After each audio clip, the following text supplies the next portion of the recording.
एक समय पहले की बात है। एक घने जंगल में एक खरगोश का परिवार रहता था। खरगोश का बिल ऐसी जगह पर था जहां आसपास बड़े और शिकार करने वाले जानवर ज़्यादा रहते थे।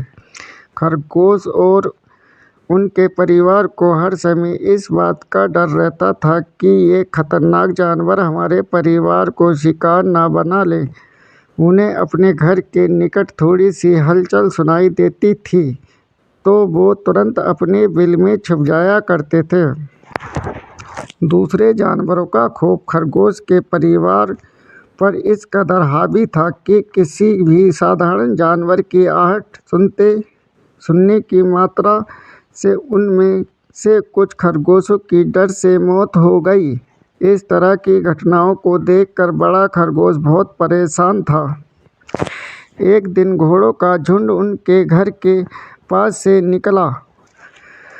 घोड़ों के आने की आवाज़ सुनकर सभी घबरा गए और रोज की तरह अपने बिल में छुप गए।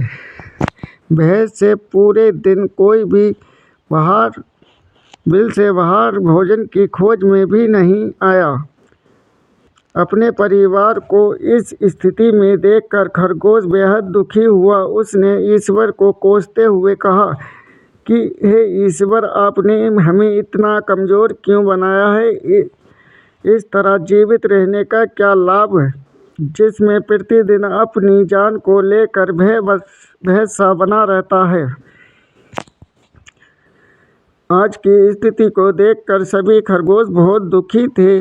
सभी एक जगह पर एकत्र हुए और सभी ने मरने का फैसला ले लिया। सारे खरगोश प्राण त्यागने के लिए नदी पर जा रहे थे।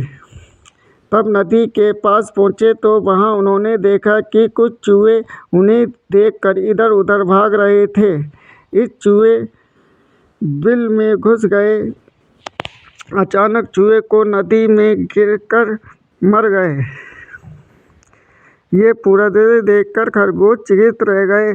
उन्हें इस बात का विश्वास नहीं हो रहा था कि उनको देखकर भी किसी में खौफ हो सकता है। आज तक तो वह स्वयं को ही सबसे कमज़ोर प्राणी मानते थे और भगवान को कोसते आ रहे थे।